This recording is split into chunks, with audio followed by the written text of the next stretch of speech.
Creators of Tomorrow, 18 Hours special initiative that celebrates the undying entrepreneurial spirit of micro, small and medium enterprises. This is the only daily MSME platform in the country, a show where you can voice your concerns and get answers to all of your questions directly from our team of experts. We understand the issues that you, the MSME entrepreneur, face, and this show aims to bring you the most relevant and updated information on everything related to your businesses.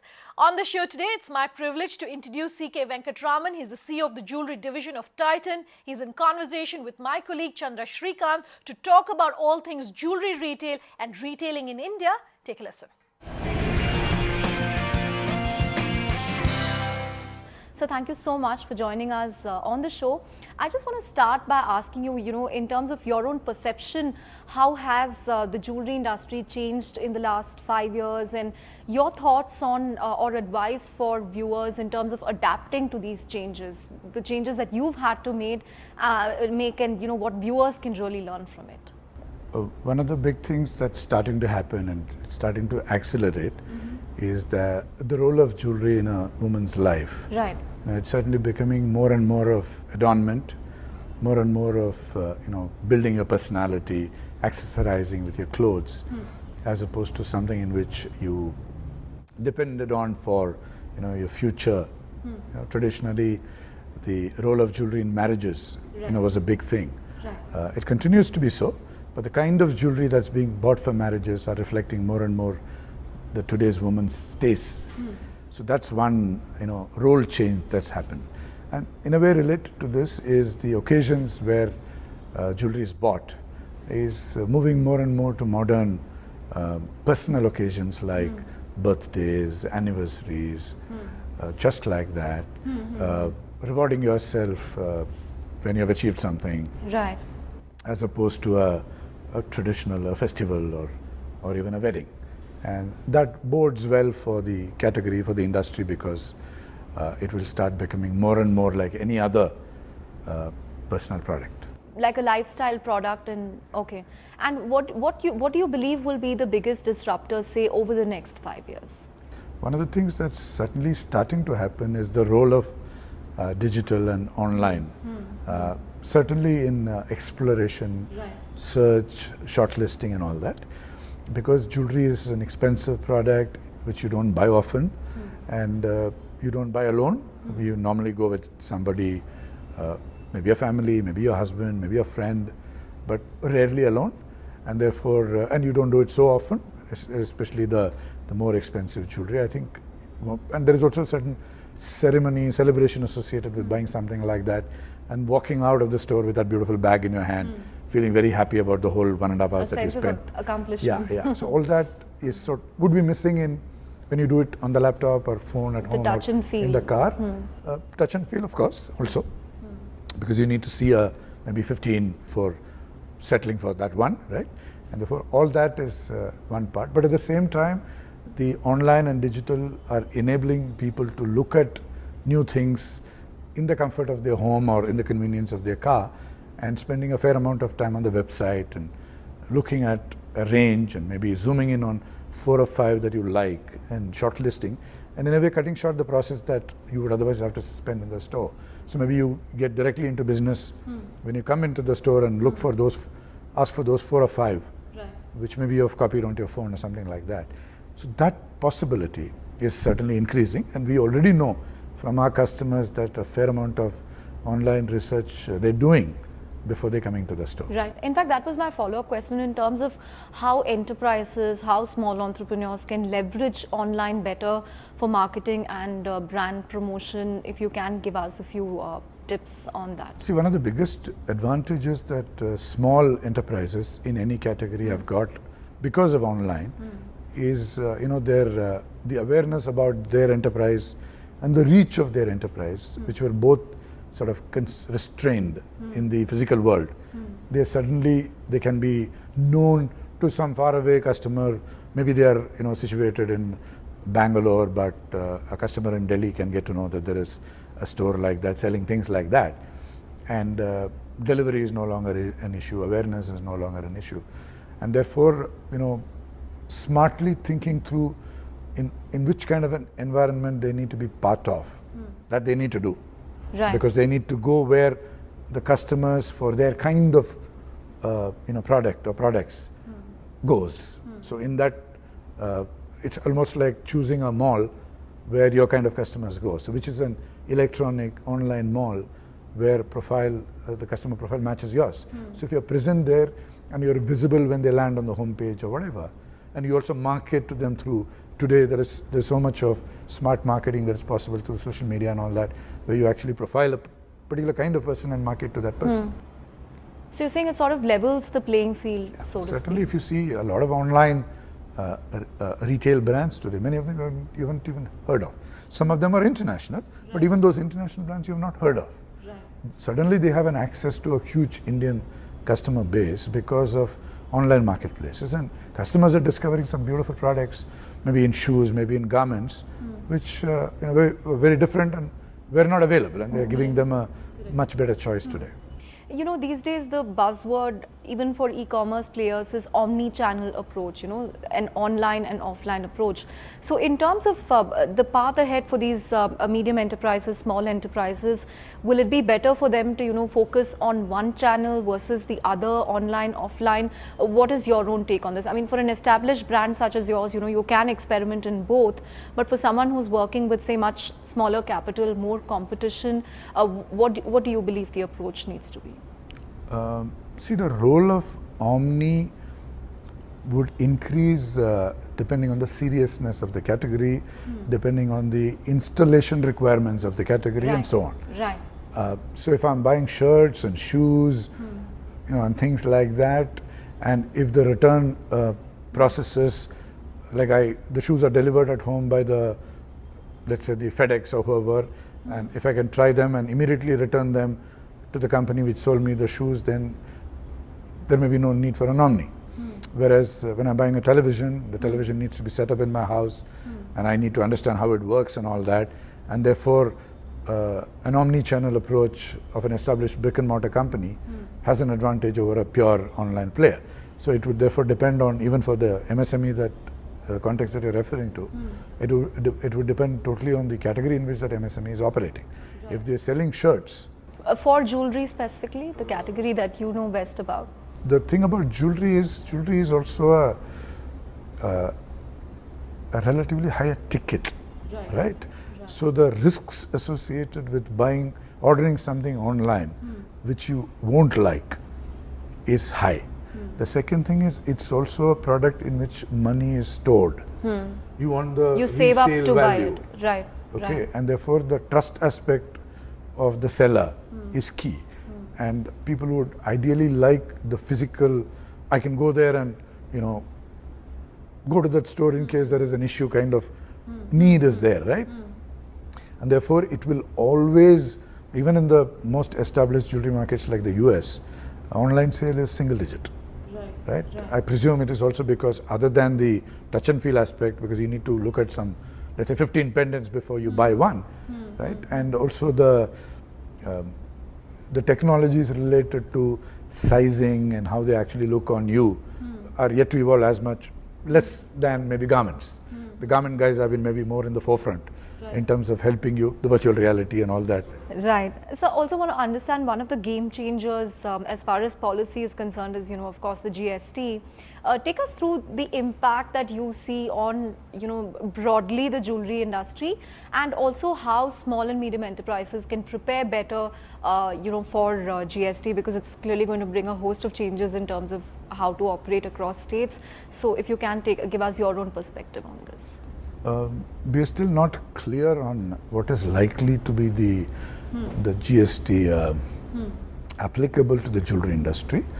If the GST rates are high, then potentially there may be some initial hiccups, because the store value of the product reduces. Like today I'm let's say buying a 1 lakh piece, and I've paid 1% VAT on it, and maybe 20% making charges on it. I know that I get close to 80,000 rupees if I were to sell it. If the GST were to be 10%, for example, I'm just taking a double-digit figure, then tomorrow I would end up paying 110 for that same product, and I would get 80 when I sell it. So I lose 30 from what I paid, as opposed to losing 21 today because I pay 101. So there is a certain dilution of the store value aspect of jewelry. So that may take a little while for people to get used to. So there's still some uncertainty now. Let's take a quick break on that note. Much more on the other side. Do stay tuned.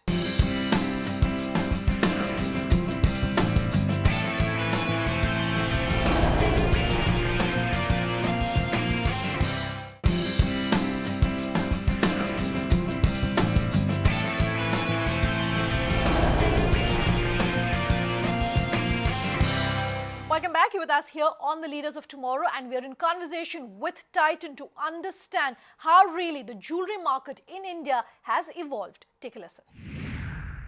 One other issue that the smaller jewelers, entrepreneurs grapple with, of course, the extreme sense of fragmentation that we've seen in this market. I mean, every street has its own jeweler, every family has its own jeweler. So how do you think the smaller entrepreneurs can cope with competition, or really take it head on? What approaches would you suggest? How do you really get more lifetime value, build a more enduring brand in such a fragmented market? See, the most important challenge that any industry would be facing, and jewelry industry is facing today, is competing forces from other discretionary categories. Right? And today people are enamored of travel. There are also luxury mobiles, products, other luxury products, global luxury brands which have come in, categories like bags and clutches and shoes and perfumes and stuff like that, and all of them are vying for the same money. The money has become larger, of course, because incomes have risen. But if you have 50,000, you will not necessarily spend on. Earlier jewelry was perhaps unique in that price band as a category of attraction, but today no longer. Therefore, it is critical for the industry to actually create much greater excitement behind the jewelry category than earlier, which means a far greater understanding of customers, what they are into, what they are liking, what are their lifestyle changes, what are their dress changes, and how is the new jewelry, because jewelry is also an accessory. It sort of complements your clothes. Your clothes are your primary definition, and thereafter you bring in your jewelry. So is your jewelry relevant for today's clothes, today's taste? Are the jewelers meeting customers and understanding them, or they're just sitting inside the store and whoever comes and buys, and they're just ruining the fact that not enough people are not coming into the store? They need to step out, whether it's an MSME or a large national chain. They need to step out and meet customers, women, and understand why women are not coming, and what would make women come. I think that would be a customer-oriented approach. It would be the biggest change that the industry and the MSMEs would need to make. And but for the likes of a Titan, you have luxury to perhaps do a market research and do some focus groups and invest in the design aspect and keep up with global trends. But for smaller brands operating on much smaller budgets, what is the way out here? I mean, how do they get better understanding of what customers want, what women want, perhaps what children and men want as well, in terms of expanding and deepening the category? Yeah, I understand that. But even an MSME, let's say like one of the Tanishq stores could be an MSME. I mean, who's an independent jeweler, could be an MSME. So it's selling from 50 crores of sales, which is not small. I mean, in the jewelry industry context, it may appear small, but a 50 crores of sale of jewelry is not small. He or she would have customers of that store, right? And I'm sure over time, those customers' tastes have changed, and their own consumption of jewelry, in relation to other categories in their lives, is likely to have reduced. So that jeweler has access to those customers. He has access to the children of those customers who may be your age, for example, right? So meeting the young women of today in the households of his own customers don't cost money. He doesn't need a market research agency. He needs to call them and understand what is your own interest in jewelry. What kind of jewelry is giving you excitement, which maybe you're not finding in most of these places. But if I were to create it, maybe you'll come. So that would be the beginning of that. That's one. The second is these jewelers go to a fair like IIJS, for example, the jewelry fair, right? And they would be buying from some of the vendors, because they wouldn't be manufacturers themselves. They would be buying from vendors in Mumbai or Ahmedabad or whatever.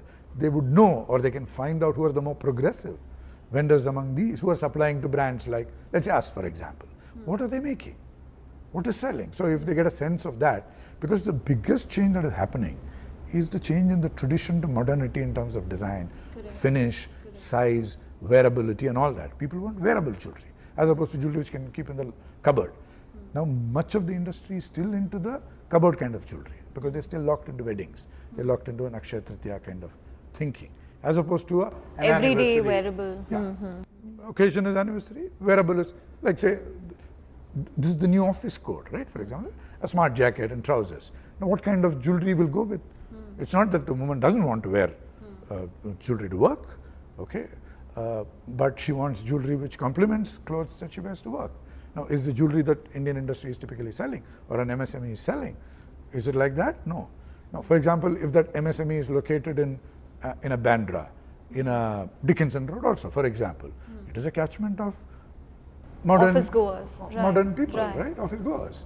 And therefore, if I have a line of jewelry and if I have a hoarding, some money, yes, but you can't do anything without money also.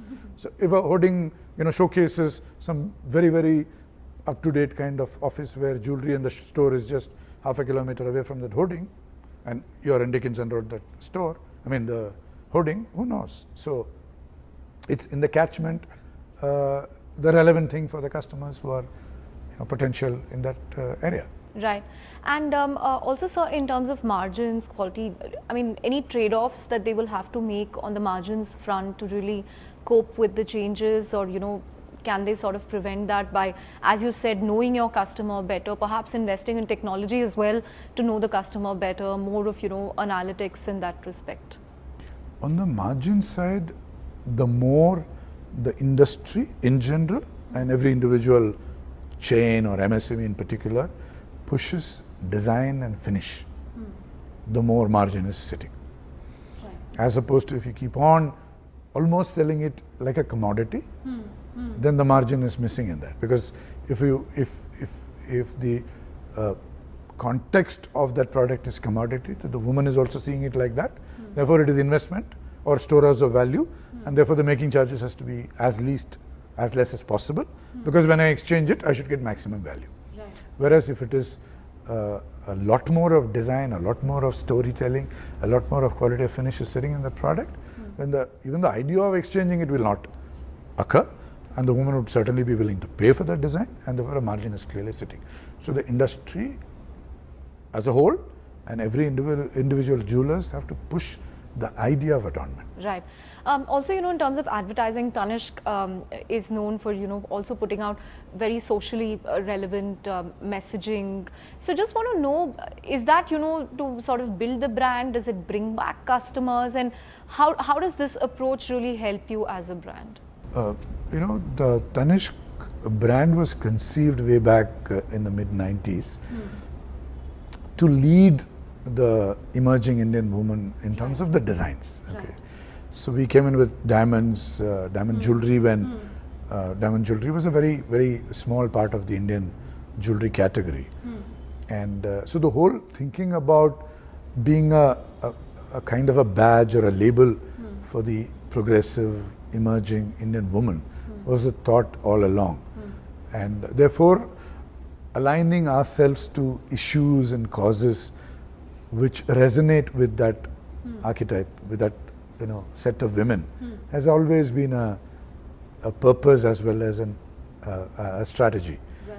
And therefore, some of the socially meaningful, causes around which we have built some of the advertising is a continuation of that same approach, because a lot of the women that we depend on for our business, we believe are like that.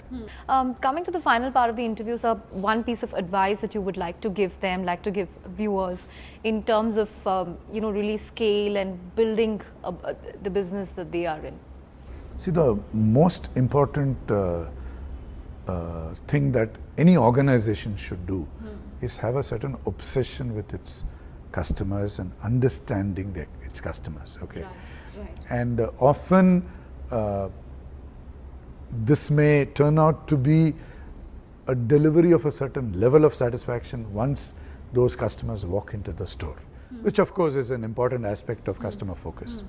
But what is happening in the customers' lives and how is our category, whichever category we are in, relevant for them, exciting for them, in the context of many other categories which have come in the last few years, that understanding is never visible in the stores. Because they have come into the store and they're just buying your category, right? You have to go outside the stores or wherever you are or your offices, and you have to spend time with your customers, either in their offices if you're in B2B or in their homes or in some other environment if you're in B2C, to understand what is their connect with your category today vis-a-vis 5 years back. And is that connect reducing? Are other categories becoming much more attractive? So a question like, if you had 50,000 rupees free available to you, what would you spend it on? If I was a jeweler, I would like to see jewelry as the number one all the time. Now, if that starts dropping and customers are now starting to say bags, holidays, shoes, phones, or whatever, and jewelry is now third, fourth, fifth, surely there is tension in the air, right? And that it's like a barometer. And whether you're an MSME or you're a chain, you need to be obsessed with this, because from that barometer, then you'll dive deeper and understand what exactly is the threat, what is the nature of the threat. Because obviously you cannot directly compete with a phone, because the phone is a very different product. You can directly compete with another jeweler. But if the category is under siege, you can only indirectly compete. By that, you need to lift the level of excitement of your category in a very fuzzy way, so that the woman now ranks you ahead of the phone. Great. Thank you so much for talking to us on MSME Dialogues. Today we brought you highlights and snippets of an exclusive interview with Titan to talk about how the jewelry market in India has evolved and takeaways that you, the small business, can use. And if you want your company to be featured on the show, or you have any questions about your business, do write in to us. The email ID is leadersoftomorrow@timesgroup.com. You can personally tweet at me. The handle is Sunanda_J. You can reach us on social media using the hashtag LOT, or call us on that number that you see on your screen, and we promise to have all of your questions answered. Thanks for watching. Have a good night.